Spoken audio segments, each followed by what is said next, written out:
농업인들의 고민을 무엇이든 단번에 들어주고 속 시원하게 해결해주는 농업인 지킴이 컨텐츠 농업이면 물어보세요의 진행을 맡은 아나운서 최민주입니다. 제 옆에는 보기만 해도 믿음직스럽고 든든한 두 분이 나와 계시는데요. 오늘 역시 농업인들의 노동관계 분야 전반에 대한 분석과 근로자의 법률 문제를 상담해 주실 송수연 노무사님, 그리고 농업인들의 세금 업무를 상담해 주실 소지훈 세무사님 모셨습니다. 안녕하세요. 안녕하세요. 오늘은 영농조합법인에 관련한 질문들이 많이 와 있는데요. 세무사님, 영농조합법인이 뭔가요? 네, 영농조합법인은 우리가 흔히 말하는 농업법인이라고 얘기하는 게 있습니다. 이게 두 가지 형태가 있는데요. 하나는 영농조합법인이고 하나는 농업회사법인입니다. 이 영농조합법인과 농업회사법인은 농촌, 농업 및 식품안전기본법, 식품산업기본법 이 법률과 그다음에 농업 경영체 육성 및 지원에 관한 법률 이 두 가지 법률에 의해서 설립이 되는데요. 네. 그런데 이 영농조합법인은 농업회사법인과 다르게 민법상 조합 규정을 준용합니다. 우리가 알고 있는 이런 조합이라는 것은 5명 이상이 모여서 공동의 경영을 하는 이런 형태로 협업적인 형태로 경영을 하는 이렇게 운영이 되는 그런 단체를 얘기하는데요. 영농조합법인도 마찬가지입니다. 농업이라는 하나의 그런 그 업무 영역을 통해서 5명 이상의 농업인이 협업적으로 그 농업과 관련된 산업을 같이 운영하는 이런 형태로 되어 있습니다. 한마디로 표현하자면 농업에 대한 협업적 경영 조직이라고 말할 수 있습니다. 네, 답변 감사드립니다. 그럼 첫 번째 질문입니다. 영농조합법인을 설립하여 운영 중입니다. 다만 올해에는 매출이나 지출이 전혀 없는데 법인세 신고를 해야 할까요? 라고 질문을 주셨는데요. 그 법인세법상 그 법인세 신고는 매년 3월 달에 보통 이제 하게 되어 있거든요. 그런데 이 법인세 우리가 많이 오해하는 건 뭐냐면 그 농업인들 질문 중에서 우리 법인은 실적이 없습니다 라고 이렇게 표현하시면서 꼭 신고를 해야 됩니까? 라는 질문을 많이들 하세요. 그런데 거기서 말씀하시는 그 실적이라는 게 우리가 흔히 말하는 매출과 경비, 이익 요거에 대해서 이제 얘기를 하시는 거거든요. 그런데 법인세 신고는 그러한 손익에 대한 규정뿐만 아니라 자산, 부채, 그 다음에 자본에 대한 항목까지도 그렇게 신고를 하게 되어 있습니다.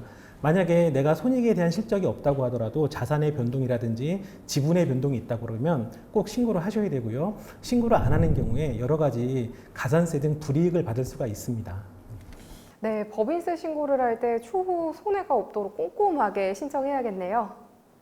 이번에도 이어서 영농조합 법인에 관한 사연입니다. 영농조합 법인의 출자자가 바뀌어 새로운 조합원이 합류하게 되었습니다. 어떠한 세무적인 절차가 필요할까요? 세금도 나올까요? 네. 우리가 흔히 말하는 주식이나 출자 지분 같은 경우 재산적 가치가 있고요. 그리고 양도소득세법에 의하면 개인 간의 주식과 출자 지분을 거래한 경우 이런 경우는 재산 가치의 이동으로 봐서 양도를 한 경우에는 양도소득세가 부과될 수 있고요. 무상으로 넘어간 경우 증여나 상속 같은 이런 행위가 많기 때문에 상속세나 증여세가 부과될 수도 있습니다. 마찬가지로 그런 세금이 부과될 수 있기 때문에 당연히 개인 간의 거래에서 유상 양도에 해당된다면 양도소득세를 신고 납부하셔야 되고요. 그다음에 무상으로 재산이 이전된 경우라면 상속세나 증여세 신고 납부를 하셔야 될 것 같습니다. 네. 그러면 법인세를 신고할 때는 어떻게 해야 할까요?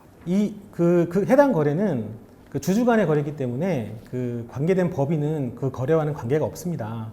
그런데 법인세 신고 시에 그 주주의 변동 상황을 신고해야 되는 이런 규정이 있습니다. 그래서 법인도 마찬가지로 자기 그 소속된 주주가 변동되었을 때는 그 내역을 신고하셔야 됩니다. 네, 답변 감사드립니다. 이번에도 역시 영농조합 법인에 관한 질문입니다. 농업인 5명이 조합원으로 참여하여 영농조합법인을 설립하였고 영농조합법인은 식당을 운영하고 있습니다. 해당 식당의 운영소득에 대해서 농업법인으로서의 세금 혜택을 받을 수 있을까요?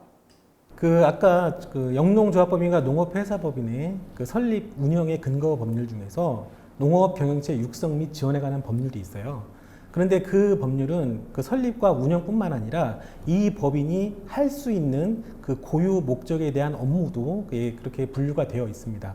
그런데 안타깝게도 음식점업은 농업회사법인과 영농조합법인의 고유 목적 사업으로 보질 않습니다. 당연히 거기에 대해서 세금 감면 혜택은 없고요. 그래서 거기에 대해서 세금, 그 식당 운영에 대해서 세금 감면을 신청을 했다면 그 부분은 좀 잘못된 게 아닌가 이렇게 생각하고 있습니다. 그러면 이 부분에 대해서 실제 사례도 있을까요? 저희 그 알고 있는 제가 컨설팅을 가고 있는 법인이 하나 있는데 농업인 5분이서 영농조합법인을 설립했습니다. 그 법인은 식당만을 운영하고 있는 법인이었거든요. 그런데 그 농업 경영체를 관장하고 있는 이런 그 단체, 그 국가기관에서 농업 경영체 관련된 등록 업무, 그 등록 사항을 말소시키겠다는 이런 통보를 받은 사실이 있습니다. 그래서 이렇게 그 본래의 목적에 맞지 않게 농업법인을 활용하고 있다면 그 부분에 대해서 미리 좀 준비를 하시고 본래 목적에 맞는 그런 농업법인을 운용하셔야 될 것 같습니다. 네, 덕분에 영농조합법인 세무에 관련해서도 전문 지식인이 다 된 것 같습니다. 답변 감사드립니다. 계속해서 영농조합법인 관련해서 질문을 주셨습니다. 농업의 소득에 대해 배당을 하려고 합니다. 조합원의 배당 소득에 대해 어떠한 세금 혜택이 있을까요? 네, 일반적으로 배당이라는 것은 어떤 법인에 이익이 쌓여서 잉여금이 누적되어 있을 때 그 잉여금을 한도로 배당금을 지급하게 되어 있습니다.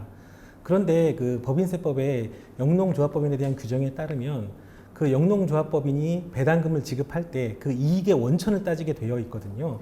그런데 그 이익의 원천이 법인이 작물 재배를 해서 그 이익이 생겼다. 특히 그 중에서 식량 작물 재배를 해서 이익이 생긴 경우에는 그 해당되는 배당 소득은 전액 면제가 될 수 있습니다. 그러면 식량작물 이외에서 발생한 배당 소득은 어떻게 될까요? 네, 식량작물 이외의 소득에서 발생한 배당 소득 같은 경우는 조합원 1인당 연간 1,200만 원에 해당되는 배당 소득에 대해서 세금을 면제받을 수 있고요. 근데 그게 1,200만 원이 넘는 이런 소득에 대해서는 연간 5%의 세율을 적용받아서 좀 낮은 세율이죠. 5%의 세율을 적용받아서 그렇게 납세 의무를 종결시킬 수 있는 이런 혜택을 받을 수가 있습니다. 네, 답변 감사드립니다. 이번에도 영농조합법인에서 사연을 보내주셨습니다. 영농조합법인을 운영하고 있습니다. 올해 안에 상법 규정에 따라 유한회사인 농업회사 법인으로 조직 변경을 하고자 합니다. 농업회사 법인으로 조직 변경을 하여 법인이 바뀌게 되는 경우 법인세 신고를 어떻게 해야 할까요? 네, 이거는 그 농업인들이 잘 모르시는 경우가 상당히 많이 있습니다. 영농조합법인과 농업회사법인은 우리가 농업법인이라는 이런 이름으로 통칭을 하고 있는데요. 영농조합법인 운영하시다가 농업회사법인으로 우리가 속된 말로 갈아타기를 할 수가 있습니다. 그 다음에 또 반대로 농업회사법인을 운영하시다가 영농조합법인으로 이렇게 옮겨서 할 수가 있습니다. 이런 걸 뭐라고 하냐면 상법상의 절차에 의한 조직 변경이라고 표현합니다. 그런데 법인세법에서는 이름이 바뀌었다 뿐이지 이 법인의 실체가 바뀐 건 아니라고 판단을 해서 이 사업연도를 하나의 동일한 사업연도의 연장선상으로 봅니다. 그래서 법인세를 따로 신고하는 것이 아니고요. 같은 하나의 과세기간이라면 한 번 법인세 신고로 마무리할 수가 있습니다. 네, 답변 감사드립니다. 근로자들이 휴일만큼 가장 기다리는 날이 어떤 날인지 아실까요? 월급날 아닐까요? 월급날입니다. 네, 맞습니다. 바로 다들 기다리시는 날이 아닐까 싶은데요. 바로 월급날입니다. 일한 만큼의 꿀 같은 보상이죠. 저도 월급날만을 기다리고 있는데요. 이번엔 근로자들의 임금에 관한 질문입니다. 근로자가 불성실해서 최저임금을 받는 만큼의 성과를 내지 못해도 최저임금을 지급해야 할까요? 라고 질문을 주셨는데요. 본인의 노동력 제공을 원활히 하지 못하는 근로자에게 징계라던가 제재를 가하는 것은 변론으로 하고 최저임금은 무조건 지급해야 됩니다. 제가 이 부분에 대해서 예전에 노동부에 질의를 한 적이 있는데요. 어떠한 노동력이든 최저임금만큼은 제공을 하는 것이 그 노동력에 대한 대가라고 답변을 받은 적이 있습니다. 네, 근무 태도에 관계없이 최저임금은 지켜야 한다는 거 기억하시면 좋을 것 같습니다. 이번에는 추가 근무 수당에 관한 질문입니다.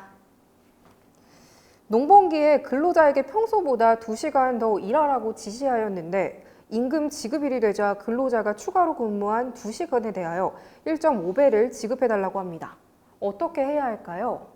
농업 관련된 사업에 대해서는 가산수당의 지급 의무가 기본적으로는 없습니다. 다만 5인 이상의 사업장 경우에는 그 야간수당이라고 해서 행여라도 밤 10시부터 아침 6시 사이에 근로를 시키는 경우에는 시간급의 1배수가 아닌 1.5배로 지급하는 것이 맞고요. 그 이외에 연장수당이라던가 아니면 휴일 근로 수당에 대해서는 5인 이상이라 할지라도 적용되지 않습니다. 이번에는 휴일 업무에 관한 사연입니다. 농번기에는 휴일에도 일을 해야 하는 경우가 종종 발생합니다. 이 경우에도 추가로 수당을 지급하여야 하나요? 휴일 근무의 경우에는 일반 회사의 경우에는 예를 들어서 주 40시간 근무를 했을 때 그 주 40시간을 오버되는 부분이 휴일 근로이기 때문에 당연히 가산수당을 지급해야 하지만 이런 농업인 같은 경우에는 가산수당 지급 의무가 야간 근무 시에만 발생하기 때문에 지급 의무가 없습니다. 따라서 휴일에 일을 한 경우에는 일한 시간만큼 시간급을 더 주시면 됩니다.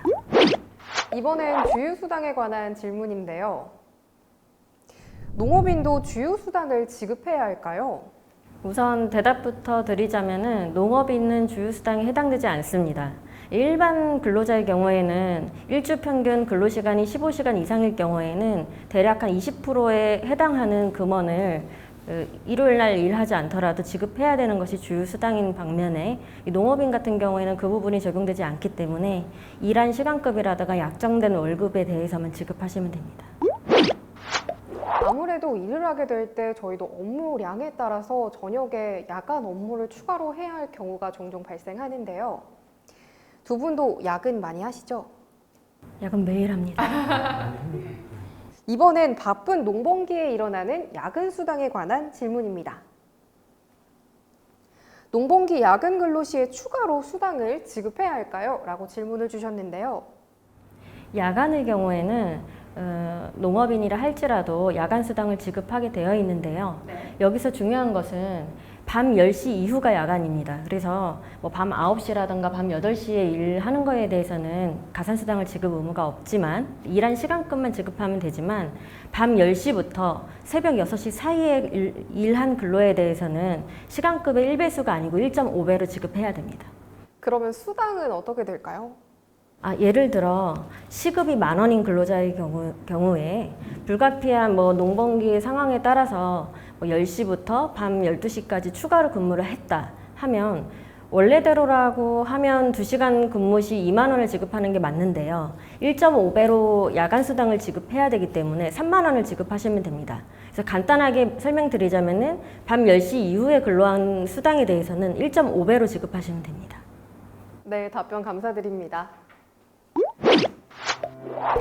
농업인들의 고민을 들어주고 해결책을 제시해주는 농업이면 물어보세요. 지금까지 소지훈 세무사님, 송수연 노무사님과 함께 농업인의 세무와 노무에 관한 전반적인 사항들, 그리고 근로자들이라면 늘 궁금하지만 잘 모르고 넘어갔던 임금, 세금에 관한 문제들을 속 시원하게 해결해보는 시간을 가졌는데요.